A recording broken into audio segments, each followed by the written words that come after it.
안녕하세요, 세비티입니다. 오늘 저는 중도금 대출에 대해서 여러분에게 말씀드리려고 합니다. 네, 만약에 내가 청약에 당첨이 되면 계약금 10%, 그리고 중도금 대출 60%, 잔금 30%로 이렇게 진행이 됩니다.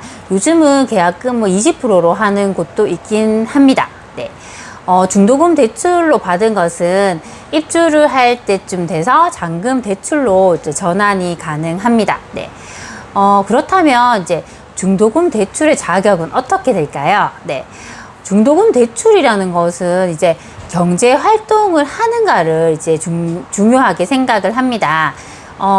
이때 필요한 증빙 서류를 보면 자격이 어떻게 되는 것인지를 잘 알 수가 있습니다. 먼저 급여 소득자 같은 경우는 재직 증명서, 그리고 근로소득 원천 징수 영수증, 소득금액 영수증을 이제 증빙을 하면 됩니다. 연금 수급자는 연금 내역서를 내면 되고, 자영업자는 사업자 등록증을 제시하면 됩니다. 그리고 이제 사람들께서 이제 많이 궁금해 하시는 부분이 이제 주부나 프리랜서가 중도금 대출이 되는지입니다. 네, 근데 가능합니다. 네, 이런 분들은 건강 장기요양보험 납부 확인서나 연말 정산용 신용카드 사용금액 확인서를 제출하면 중도금 대출이 이제 가능합니다. 네, 그리고 중도금 대출에 있어서 중요한 부분 중에 하나는 규제 지역과 비규제 지역에 있어서 차이가 있다는 것입니다. 네. 우선 이제 규제 지역 같은 경우는 허그, 주택보증 도시공사의 보증이 세대당 한 건으로 제한이 됩니다. 그리고 개인당 5억까지 이렇게 가능합니다. 하지만 이제 비규제 지역 같은 경우는 허그 보증이 이제 세대당 2건이 가능하고 개인별로 5억이 이제 가능하게 됩니다. 규제 지역 같은 경우는 1억 중도금 대출이 무주택자는 가능합니다. 하지만 1주택자 같은 경우는 기존 주택을 이 분양권을 소유권 이전 등기를 한 날로부터 2년 이내에 이제 처분을 하겠다는 조건을 걸고 이제 중도금 대출이 가능하게 됩니다.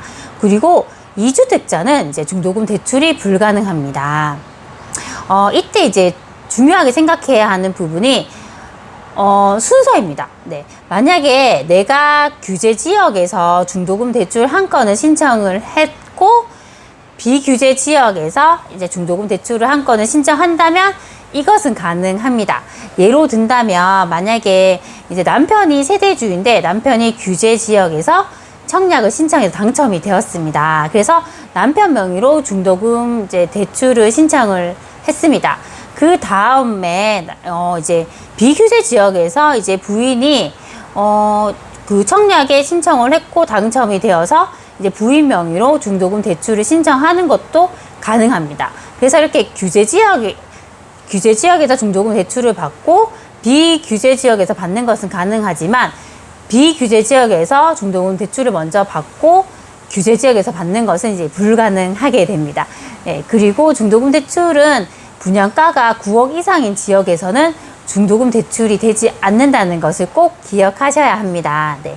오늘 이렇게 중도금 대출에 대한 것을 이제 알아봤습니다. 네. 오늘도 제 영상이 좋았다면 구독과 좋아요, 알람 설정 부탁드리겠습니다. 그럼 다음 시간에 만나요. 안녕.